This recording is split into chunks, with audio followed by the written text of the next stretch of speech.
जब भी हमें कोई शारीरिक तकलीफ होती है, जैसे सर दर्द है, बदन दर्द है, पेट दर्द है, सर्दी है, जुकाम है, थायराइड है, डायबिटीज़ है, बीपी है, तो हम डॉक्टर को दिखाने उनके हॉस्पिटल या क्लिनिक में जाते हैं।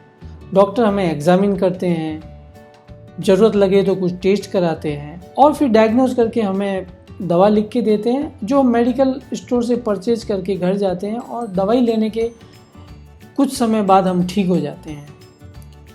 डॉक्टर के पास जाने पे भी हमें पर्सनली एग्जामिन करते हैं, हम अपनी सारी तकलीफ़ें उनको बताते हैं। कई बार कुछ तकलीफ़ हम भूल जाते हैं तो डॉक्टर सामने से हमें वो तकलीफ़ बताते हैं। डॉक्टर के साथ एक बाउंडेशन बन जाता है, एक रिलेशनशिप बन जाता है। सबसे बड़ी समस्या इसमें आती है कि हमें डॉक्टर के टाइम टेबल के हिसाब से ओपीडी में दिखाने जाना पड़ता है। अगर अर्ली मॉर्निंग या देर रात को प्रॉब्लम हो रही है तो हम दिखाने नहीं जा सकते।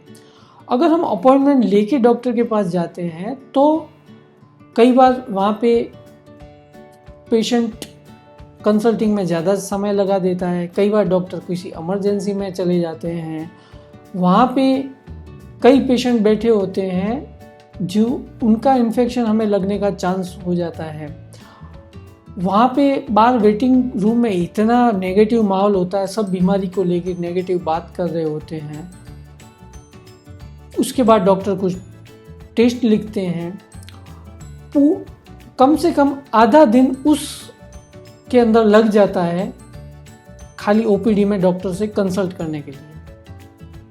अब इसमें आ गया कोरोना की वजह से एक तो इतना पहले शुरुआत में तो हम दूसरी बीमारियों को भूल गए, दूसरी बीमारियों का हमने केयर करना भूल गए। कोरोना की वजह से धीरे धीरे इतना स्ट्रेस बढ़ गया कि बीपी और डायबिटीज़ हाई रहने लग गए। कोरोना की वजह से इतना मानसिक तनाव बढ़ गया, हर जगह नेगेटिव माहौल की वजह से ये छोटी छोटी बीमारियां बढ़ने लगी और उसमें हॉस्पिटल और क्लिनिक भी बंद हो गए। तो इस छोटी छोटी प्रॉब्लम्स के लिए हम जाएं तो जाएं कहाँ, किसको दिखाएं? यहाँ पे काम चालू होता है टेलीमेडिसिन का। अब ये टेलीमेडिसिन क्या होता है? जिस तरह आज सारी चीज़ें ऑनलाइन बिकनी चालू हो गई है, बैंक का ट्रांजैक्शन ऑनलाइन हो गया है, इसी तरह से डॉक्टर के साथ कंसल्टिंग भी ऑनलाइन हो गया है। तो डॉक्टर की क्लिनिक पे दिखाने जाने की जगह हम टेली कंसल्टेशन डॉक्टर के साथ कर सकते हैं। डॉक्टर से मैसेज पे बात करके या फ़ोन पे बात करके या फिर वीडियो कंसल्टेशन के थ्रू हम डॉक्टर से बात कर सकते हैं। इसमें सबसे बड़ा फ़ायदा है कि हमें हॉस्पिटल या क्लिनिक में जाना नहीं पड़ता। टाइम हम अपने हिसाब से डॉक्टर के टाइम स्लॉट में ऑनलाइन कंसल्टिंग के स्लॉट में से हम ले सकते हैं। क्लिनिक पे होने वाले इन्फेक्शन पे दूसरे पेशेंट के इन्फेक्शन से हम बच सकते हैं। ट्रैफिक की समस्या समाप्त हो जाती है कि हम अपने को दिखाने के लिए जाएंगे तो ट्रैफिक में से होके निकलना पड़ेगा। जब भी हम बीमार होते हैं तो अपने साथ किसी और को लेके जाते हैं तो उसका भी समय वो भी ले जाने की ज़रूरत नहीं है, हम अकेले ही ऑनलाइन कंसल्टेशन डॉक्टर के साथ कर सकते हैं।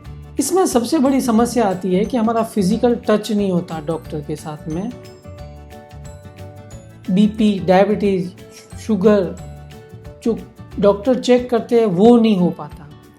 पर इसके लिए हम अगर ये मशीनें अपने घर में बसा लें, वज़न की मशीन है, बीपी की है, डायबिटीज़ की है, तो हम वो चेक करके डॉक्टर को हम फ़ोन पे बता सकते हैं, तो वो प्रॉब्लम भी इसमें सॉल्व हो जाती है। आजकल हाई इंटरनेट की वजह से वीडियो कंसल्टेशन करना एक ऐसा ही लगता है जैसे हम आमने सामने बैठ के बात कर रहे हों। जहां हम अपने डॉक्टर को दिखाने के लिए 4-5 किलोमीटर के एरिया में जो भी डॉक्टर अवेलेबल हैं उनको दिखाते थे, पर टेलीमेडिसिन की वजह से आज हम दुनिया के किसी भी कोने में किसी भी डॉक्टर के साथ में वीडियो कंसल्टेशन कर सकते हैं, उनसे अपनी प्रॉब्लम शेयर कर से उनका ट्रीटमेंट हम ले सकते हैं। घर पे रहिए, स्वस्थ रहिए। धन्यवाद।